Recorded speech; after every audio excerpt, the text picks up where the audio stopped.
तो आज का हमारा जो टॉपिक है वो है भारत का प्रवाह तंत्र। भारत के प्रवाह तंत्र को हम 3 भागों में पढ़ते हैं। तो पहले हम देखते हैं कि भारत का जो प्रवाह तंत्र है वो कितने भागों में बटा हुआ है। तो इसके हैं 3 भाग।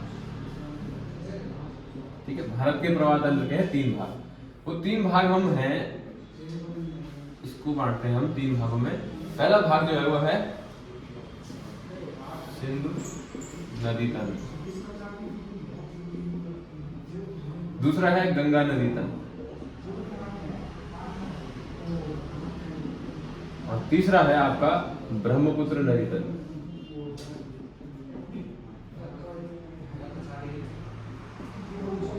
ये 3 भाग हैं जो कि ऊपर जो हिमालय है हमारा उससे है, और जो इससे चौथा जो एक एक्स्ट्रा आता है वो है प्रायद्वीपीय नदी।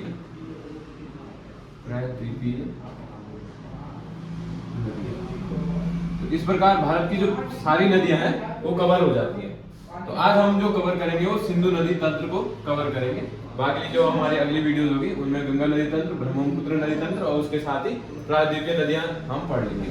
तो आज हमारा जो टॉपिक है वो है सिंधु नदी तंत्र। तो एक बार इसको आप कवर कर लीजिए और या तो स्क्रीनशॉट ले लीजिए, फिर उसके बाद हम आगे चलते हैं।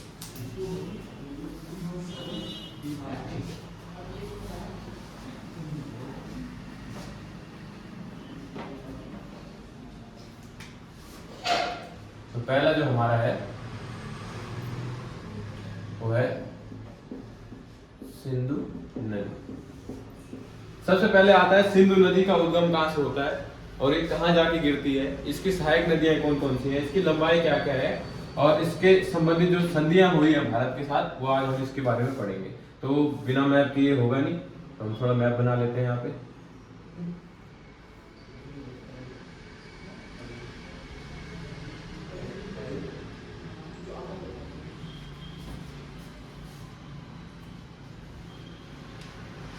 तो आज हमारा काम है कि थोड़ा सा प्लान देते हैं।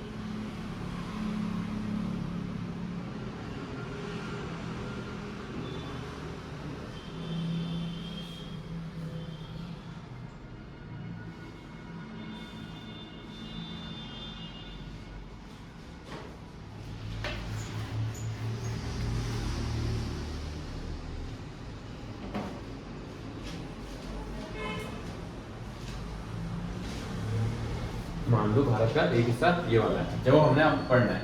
मेनली हमारा आज का ये वाला पार्ट इंपॉर्टेंट है, तो हम उधर वाले पे ज्यादा ध्यान देंगे नहीं। तो सिंधु के उद्गम के बारे में हम बात करते हैं। तो सबसे पहले यहाँ पे जो तिब्बत है, जो सिंधु नदी है वो भारत की नदी नहीं है, मतलब भारत से होके जाती है लेकिन इसका उद्गम भारत में नहीं है। ठीक है, इसका उद्गम की हम बात करते हैं। तो उद्गम इसका यह उद्गम, यह मानसरोवर, इसको हम यहाँ पे बड़े में लिख लेंगे साफ से। तो इसका उद्गम कहां से होता है, मानसरोवर से होता है। मानसरोवर था ये कहां पे है, ये तिब्बत में। मानसरोवर यात्रा चलती है भारत से और लिपुलेख दर्रे से भी होते हुए जाती है यात्रा। तो ये यात्रा एक्चुअली तिब्बत में जाती है। ठीक है, और ये तिब्बत इसी मानसरोवर ताल से जो है आपका सिंधु जो नदी है उसका उद्गम होता है और जम्मू कश्मीर से होते हुए और यहां से पाकिस्तान में एंटर करते हुए ये गिरती है इधर अरब सागर में। हम ज्यादा डिटेल में नहीं पढ़ेंगे, मेनली जो हमारा इंपॉर्टेंट है एग्जाम की दृष्टि से वो हम पढ़ेंगे। तो सिंधु नदी का उद्गम मेनली बहुत बार पूछ लेता है, तो उद्गम मानसरोवर ताल है। और ये कितने देशों से बहती है, तो 3। पहला है तिब्बत, दूसरा है भारत, तीसरा है पाकिस्तान। ठीक है, और इसका जो मुहावना है या ये गिरती कहाँ है, तो ये अरब सागर में गिरती है। यहाँ पे हमारा एक शहर पड़ता है वो लद्दाख या लेह।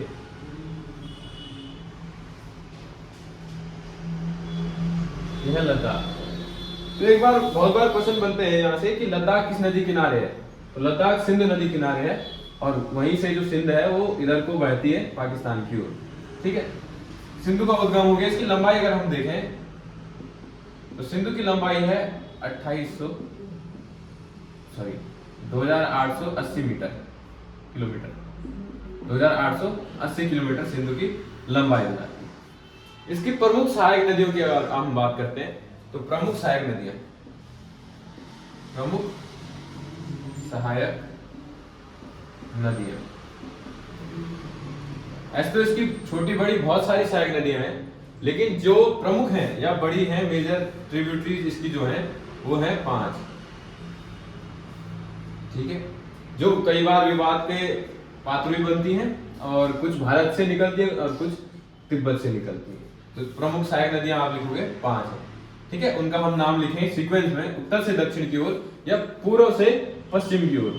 ठीक है, तो हम अगर एक बार देखें उत्तर से, उत्तर पूरा लिखता हूं, उत्तर से दक्षिण की और इनका क्रम, तो क्रम की बात करते हैं तो पहली इसकी सहायक जो नदी है झेलम उत्तर में, इनके बारे में डिटेल में हम आगे पढ़ेंगे। झेलम। दूसरा इसके जो सहायक नदी है वो है चेनाब। तीसरी इसकी सहायक नदी जो है वो है रावी। चौथी है व्यास, और जो नीचे वाली है वो है सतलज। ठीक है, तो ये इसकी 5 सहायक नदियां हैं प्रमुख, तो ये आप लोग नोट कर लोगे। इनमें से सारे की सारी इंपॉर्टेंट है, या तो स्क्रीनशॉट ले लो या वीडियो पॉज करके आप देख सकते हो। फिर मैं इसको मिटा दूंगा। सिंधु नदी की लंबाई हमने पढ़ी, वो किस सागर में गिरती है ये हमने पढ़ा, और ये कहां से उद्गम इसका होता है वो भी हमने पढ़ा। अब इसकी जो मेजर ट्रिब्यूटरीज हैं वो हम पढ़ेंगे, जो कि हम पहले पढ़ेंगे इसके बाईं ओर से। नदी का मुंह जिस ओर होता है उसी ओर से हम उसकी दाएं या बाईं साइड डिसाइड करते हैं। तो नदी का मुंह है पश्चिम की ओर, यदि हमारा मुंह पश्चिम की ओर है तो उसका दायां ऊपर होगा और जो बायां है वो ऊपर होगा, नीचे होगा। तो जो मैंने अभी आपको 5 नदियां लिखाई हैं वो बाईं ओर से मिलने वाली हैं, सारी इधर से मिलेंगी, ऊपर से नहीं मिलेंगी। ठीक है, तो पहली मैंने सहायक नदी लिखाई थी झेलम। यहाँ पे सहायक हेडिंग डाल दो, सहायक नदियां, सहायक नदियां। तो पहली है झेलम। तो झेलम का उद्गम जो है भारत में से होता है, और भारत में भी कहां से? जम्मू कश्मीर के शेषनाग झील से, या वेरीनाग झील, कई बार बोल लेता है उद्गम।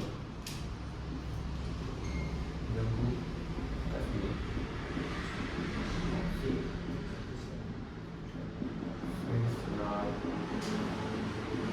झील से होता है।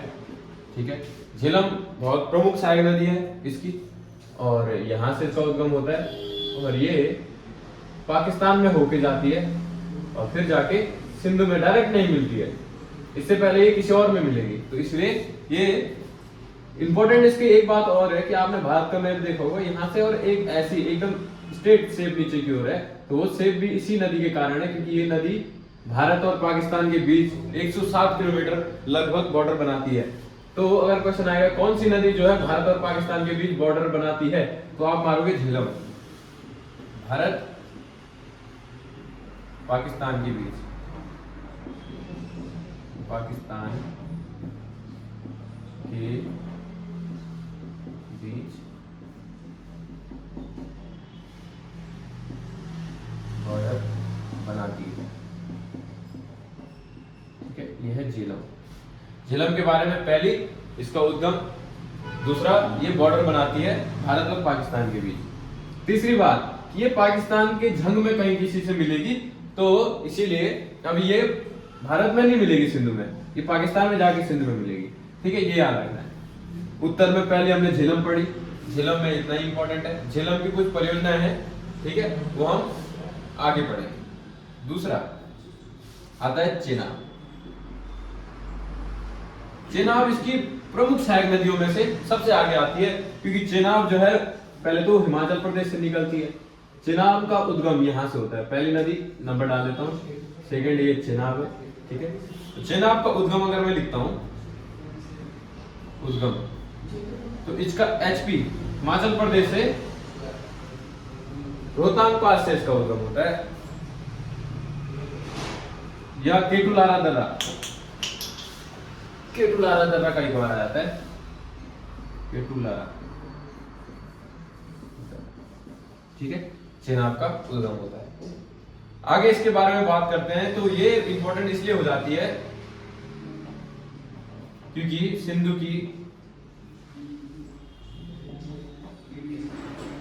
सबसे बड़ी सहायक नदी, सबसे बड़ी सहायक नदी, सिंधु की सबसे बड़ी सहायक नदी कौन सी हो जाती है? सिंधु की सबसे बड़ी सहायक नदी चेनाब हो जाती है। ठीक है, इसके बारे में और अगर हम बात करते हैं तो हिमाचल प्रदेश में इसका अन्य नाम क्या पड़ता है? चंद्र और भागा, चंद्रभागा नाम पड़ता है इसका। कहां? एचपी में। एचपी शॉर्टकट में हिमाचल प्रदेश को मैं लिख रहा हूं, तो चंद्रभागा नाम इसे एचपी में मिलता है। ठीक है, क्योंकि हिमाचल प्रदेश में इसका डायरेक्ट उद्गम नहीं होता। हिमाचल प्रदेश में दो नदियां हैं, एक चंद्रा और एक भागा। चंद्रा और भागा मिलकर बनाती है चेनाब। ठीक है, इसलिए इसको चंद्रभागा बोल लेते हैं हिमाचल प्रदेश में। उत्तराखंड में भी चंद्रभागा नदी है जो कि ऋषिकेश में, गंगा में मिलती है, लेकिन वो अलग वाली है। ये चंद्रभागा हिमाचल प्रदेश में। ठीक है, तो चेनाब नदी के बारे में ये इंपॉर्टेंट है कि ये सबसे बड़ी सहायक नदी है, बहुत बार पेपर में पूछा जाता है। दूसरा वाला हमारा क्लियर होता है, आप लोग इसको एक बार उतार लो, फिर हम आगे बढ़ते हैं। तो दो हमने इसकी सहायक नदियां पढ़ी है। चेनाब में बहुत सारी परियोजनाएं आती है, और चेनाब जो है वो जम्मू कश्मीर से होते हुए चेनाब वो हिमाचल से निकलती है, जे&के में भी जाती है और आगे बढ़ के पाकिस्तान में आगे सिंधु में मिलेगी। ठीक है, आगे हम मिलाएंगे इसको। दूसरा तीसरी नदी हम बात करते हैं, तो तीसरी नदी हमारी रावी। रावी, तो ये रावी जो है आपका रोहतांग पास से निकलती है। रावी ये भी हिमाचल प्रदेश की नदी है। ठीक है, एक तो चेनाब हमने हिमाचल प्रदेश से पढ़ा, जो झेलम था वो जम्मू कश्मीर से पढ़ा, और जो रावी है वो भी हिमाचल प्रदेश से है। हिमाचल प्रदेश कहाँ? रोहतांग पास।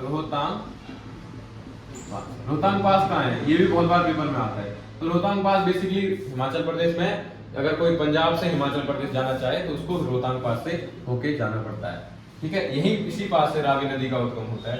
ये भी सिंधु की सहायक नदी है, और ये तीसरी नंबर की हो जाएगी ऊपर से, और ये भी आगे बढ़ के पाकिस्तान में जाएगी और वहां किसी न किसी नदी से मिलेगी।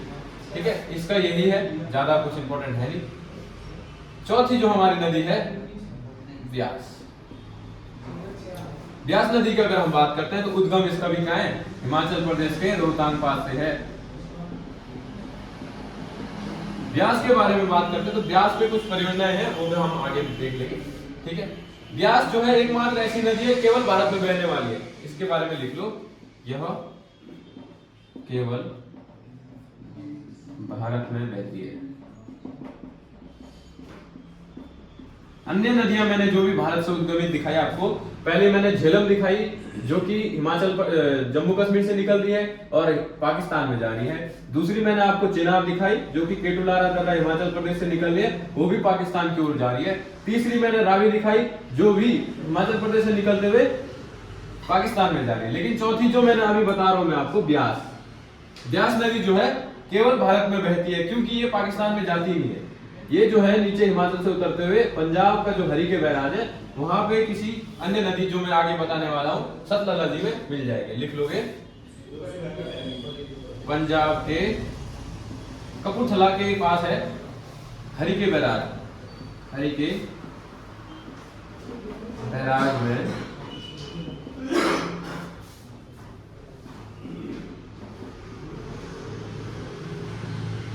गंगा, पंजाब के हरिके बैराज में सतलज में मिल जाएगी।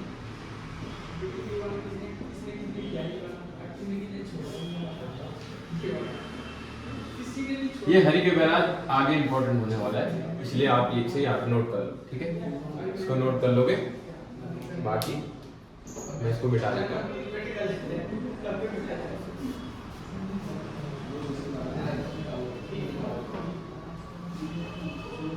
अगली इसकी सहायक नदी हम पढ़ लेते हैं, वो कौन सी हो जाती है? पांचवी वाली, सतलज। सतलज की बात करते हैं तो सतलज ये नदी है, ये भारत से नहीं निकलती। सिंधु की अन्य जो 4 नदियां थी वो भारत से निकलती थी, उनमें से भी 3 तो हिमाचल प्रदेश से निकलती थी। रावी, सतलज को छोड़, रावी, चेनाब और ब्यास, और जो सतलज है वो भारत से नहीं निकलती। यहाँ पे मानसरोवर के नीचे एक राकस ताल है। सतलज का उद्गम कहाँ से होता है? तो उद्गम इसका भी तिब्बत से ही होता है, तिब्बत। ठीक है, सिंधु की कौन सी नदी सहायक है जो तिब्बत से निकलती है? तो आप मानोगे सतलज। इसका उद्गम भारत से नहीं होता है, अन्य चारों का उद्गम भारत से हो रहा था, इसका उद्गम तिब्बत से होता है, वो भी कहां से?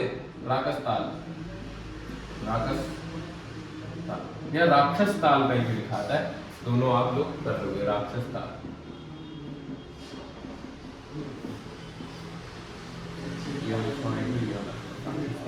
ठीक है, इसका उद्गम हम देख लेते हैं। तो ये जब उद्गम इसका होता है तो हिमाचल प्रदेश से ये एंटर करती है भारत में। क्वेश्चन आएगा सतलज भारत में एंटर किस राज्य से करती है? हिमाचल प्रदेश से। हिमाचल प्रदेश से भी कहां से? तो ये करती है शिवकिला गौड़ से, शिवकिला गौड़ से प्रवेश करती है। शिवकिला जो है एक दर्रा भी है जो कि हिमाचल प्रदेश और तिब्बत के बीच है, और शिवकिला गौड़ से प्रवेश करती है कौन सी? सतलज। और सतलज हिमाचल आगे जाके लिख लोगे पंजाब के हरिके बैराज में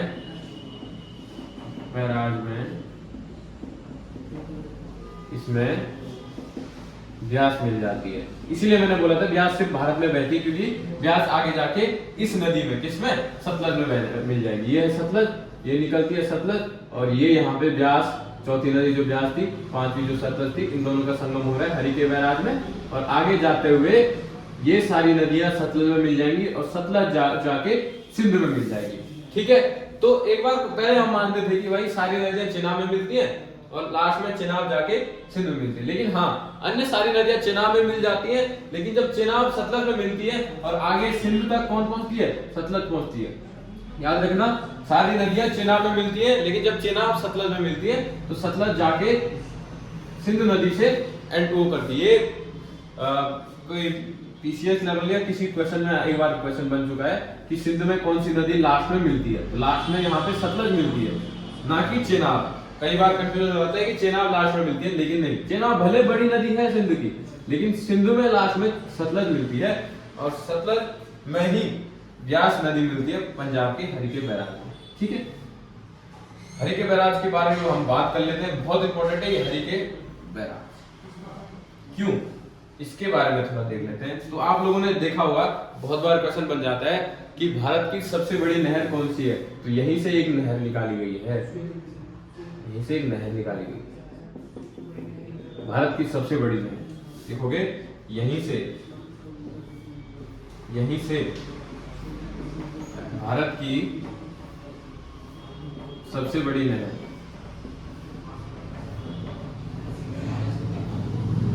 क्या नाम है? यहीं से भारत की सबसे बड़ी नहर इंदिरा गांधी नहर। 2019 आर्मी का जो पेपर आया था उसमें एक क्वेश्चन पूछा गया था कि भारत की सबसे बड़ी नहर कौन सी है? तो इंदिरा गांधी नहर। भारत की सबसे बड़ी नहर का उद्गम कहां से होता है? आप बोलोगे हरिके बैराज से होता है। भारत की सबसे बड़ी नहर कौन सी है? इंदिरा गांधी नहर। कहां से निकलती है? पंजाब से निकलती है। पंजाब से कहां से? हरिके बैराज से। हरिके बैराज में किन दो नदियों का संगम हो रहा है? तो कौन किसका हो रहा है? सतलज और ये सतलज, और ऊपर वाली चौथी नदी कौन सी थी? अभी लिखा था ब्यास। तो ब्यास और सतलज के संगम पे ही आपका हरिके बैराज है, और वहीं से निकलती है आपकी इंदिरा गांधी नहर। क्यों फेमस है? भारत की सबसे बड़ी है। और क्या खासियत है? राजस्थान में कौन सा मरुस्थल है आपका? तो ये है थार मरुस्थल। राजस्थान का जो थार मरुस्थल है वहां पे बहुत कम जनसंख्या थी पहले। सारे मरुस्थल या रेगिस्तानों में जनसंख्या बहुत कम है, लेकिन विश्व का एकमात्र रेगिस्तान जहां सबसे ज्यादा जनसंख्या रहती है वो है भारत का थार मरुस्थल। क्यों? तो भारत के थार मरुस्थल में जीवन रेखा का काम करती है आपका इंदिरा गांधी नहर। लिख लोगे राजस्थान की जीवन रेखा,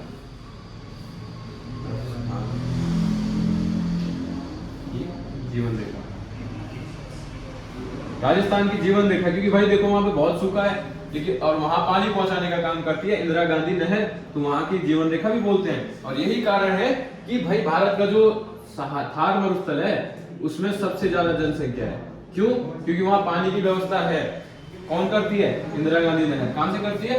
हरिके बैराज से इसका उद्गम हो रहा है। तो राजस्थान की जीवन रेखा, राजस्थान में 470 किलोमीटर अप्रोक्सीमेटली बहती है, 470 किलोमीटर राजस्थान में इसकी लंबाई है।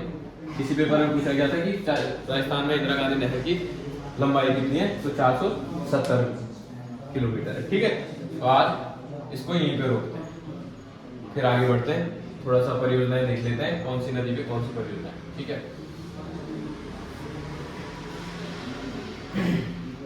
तो ये है सिंधु की सहायक नदियां कुछ जो मैंने आपको बताई।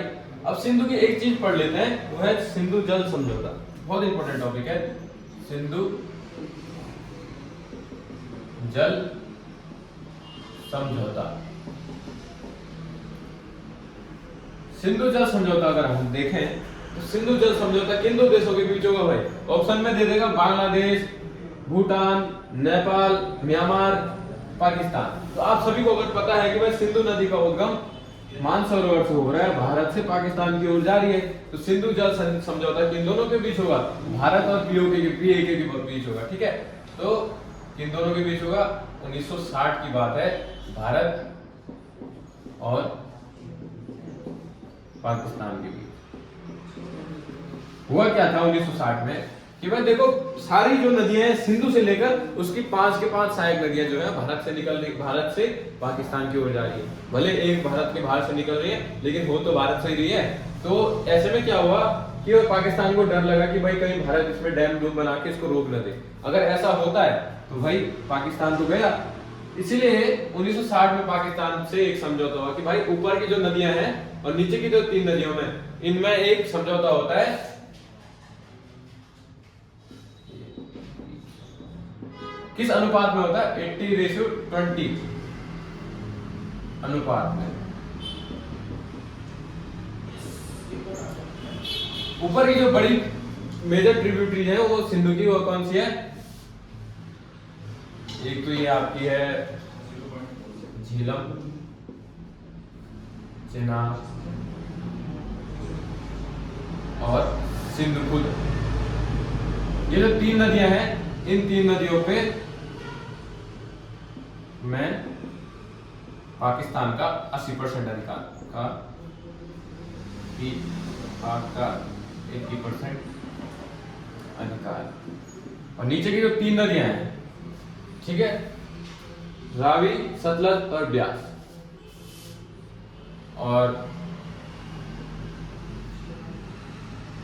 रावी, सतलज और ब्यास, इन तीनों पे क्या होगा? पर भारत का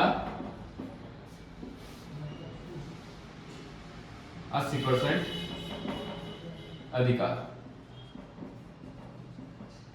इन तीनों बहुत बार क्वेश्चन बनता है। रेशियो क्या था? 80:20। मतलब अगर पाकिस्तान इन तीनों पे 80 कर रहा है तो भारत पे 20% बचेगा।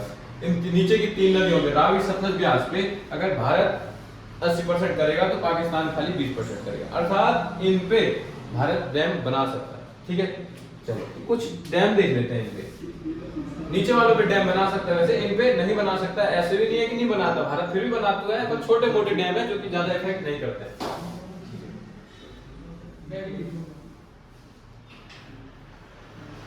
तो देख लेते हैं। एक आता तुलबुल परियोजना,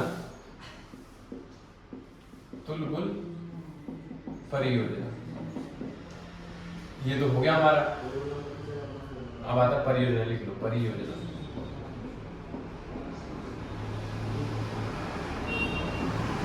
तुलबुल परियोजना, ठीक है। तो तुलबुल परियोजना झेलम पे है। कहां पे है? J&K, ठीक है, J&K में है, झेलम में। एक आता सलाल, एक आता दुलहस्ती, एक आता बागलियार। ये तीनों किस पे है? सलाल, दुलहस्ती और बागलियार, ये तीनों चेनाब पे है। ठीक है, ऐसे एक आता है थीन डैम, थीन डैम, या बोल देगा, किसी को बोल देता है थीन डैम को रंजीत सागर डैम, रंजीत सागर। ये दोनों कहां पे हैं? ये है पंजाब। किस नदी पे है? ये है रावी नदी पे। ठीक है, तो तुलबुल, झेलम, सलाल, दुलस्ती, बागलियार, चेनाब, 3 डैम रावी नदी पंजाब में है। और एक हमारा पड़ता है पोंग डैम। पोंग डैम ये है आपका ब्यास। ब्यास नदी जो है हिमाचल प्रदेश।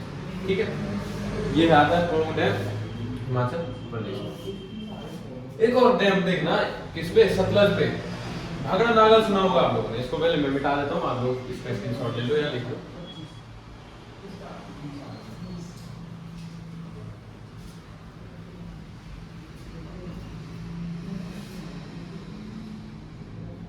भाखड़ा नागल, भाखड़ा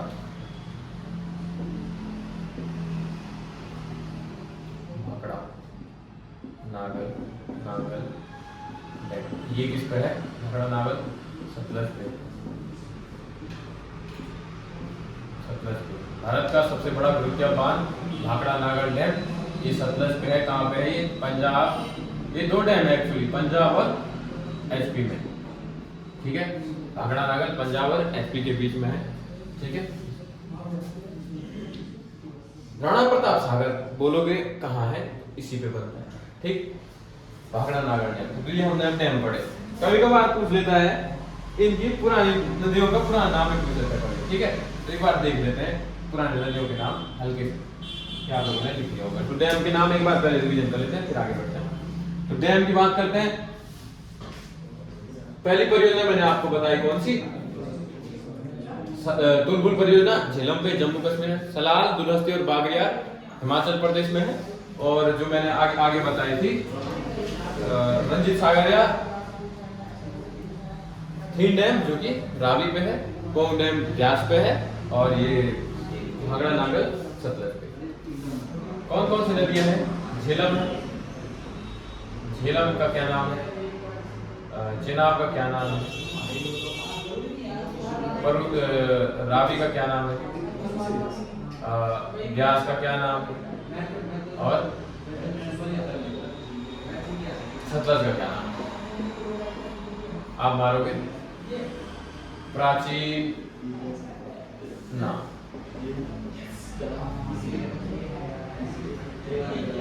ये उन्हीं नदियों के प्राचीन नाम हैं जो सिंधु की सहायक नदियां हैं। झेलम का वितस्ता, वितस्ता। ठीक है, वितस्त था, वितस्ता बोलते हैं। झेलम नदी किनारे 10 राज युद्ध हुआ था। 10 राज युद्ध नहीं, झेलम नदी किनारे वो युद्ध हुआ था। कौन सा वाला? सिकंदर और पोरस के बीच। तो वितस्ता का युद्ध भी उसको बोलते हैं, हाइडेंस बीच का युद्ध बोलते हैं। झेलम को वितस्ता बोलते हैं। इसका नाम है अस्कनी, चेनाब को अस्कनी, रावी परुसड़ी। तो रावी को बोलते हैं परुसड़ी। देखो रावी परुसड़ी बोलते हैं रावी को। और ऐसे पूछ लेता है उत्तराखंड की परुसड़ी किसे बोलते हैं? तो उत्तराखंड की परुसड़ी नयार को बोलते हैं। ठीक है, पूर्वी नयार। ब्यास की बात करते हैं तो ब्यास की विपाशा, ब्यास का नाम विपाशा। विपाशा मतलब जो बंधी हुई ना हो। ठीक, विपाशा। और सतलज सतुद्री, सतुद्री। वितस्ता, अस्कनी, परुसणी, विपाशा, सतुद्री। झेलम वितस्ता, चेनाब, अस्कनी, रावी, परुसणी, ब्यास, विपाशा, सतलज, सतुद्री। ठीक है, तो आज के ये हमारा जो सिंधु नदी तंत्र था इसको हम यहीं पे विराम देते हैं। ठीक है, तो इस प्रकार सिंधु नदी तंत्र हमारा क्लियर हो गया। ठीक।